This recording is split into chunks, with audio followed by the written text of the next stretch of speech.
مشران لوبغاړي دي نویو لوبغاړو ته ځای پرېږدي دا خبره چا کړې ده دا او دې ته ورته نورې خبرې راسره په دغه ویډیو کې وګورئ خو ویډیو راسره تر پایه وګورئ په ډېرې څه به پوه شئ ګرانو مینهوالو یو ځل بیا مو په سلامونو هرکلی کوم د افغانستان کرکټ بورډ پخوانی عمومي مشر عزیزالله فضلي وایي چې د ملي لوبډلې مشران لوبغاړي دي نور نویو ځوانو لوبغاړو ته ځای پرېږدي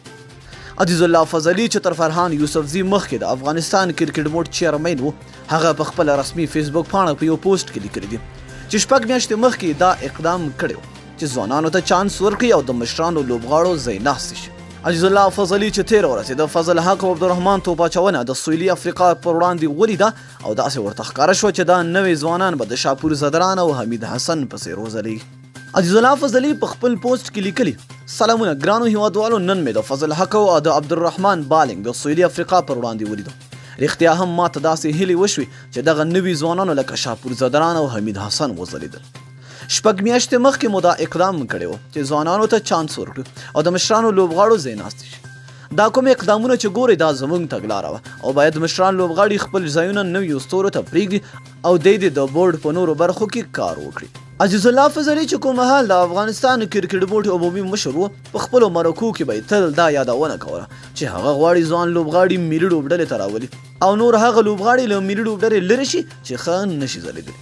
ویل کېږي چې په همدې اساس عزیزالله فضلي د 2019 کال نړیوال جام نه مخکې اصغر افغان د ملي لوبډلې له لوبډل مشرۍ لرې کړ او پر ځای ګلبدین نایب د یو ورځنیو راشد خان د 20 وریځو او رحمت شاه د ټیسټ لوبو لوبډل مشران کړل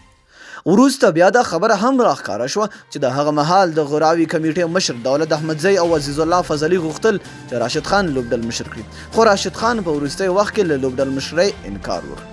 راشد خان بیا تر نړیوال جام وروسته د درې واړه فارمیټونو لوبډل مشر وټاکل شو چې اصغر افغان یې مرستیال لوبډل مشر شو خو اوسنی چیرمین فرحان یوسفزي یو ځل بیا اصغر افغان د ټولو فارمیټونو لوبډل مشر وټاکه نو دوستانو تاسو د عزیزالله فضلي دې خبرو سره څومره موافق یاست آیا نوي ځوانانو ته چانس ورکول پکار دي او که نه لاندې په کمنټ کې خپل نظر موږ سره شریک کړئ تر بیا بلې ویډیو د الله په امان په دعاګانو کې مې یاد ساتئ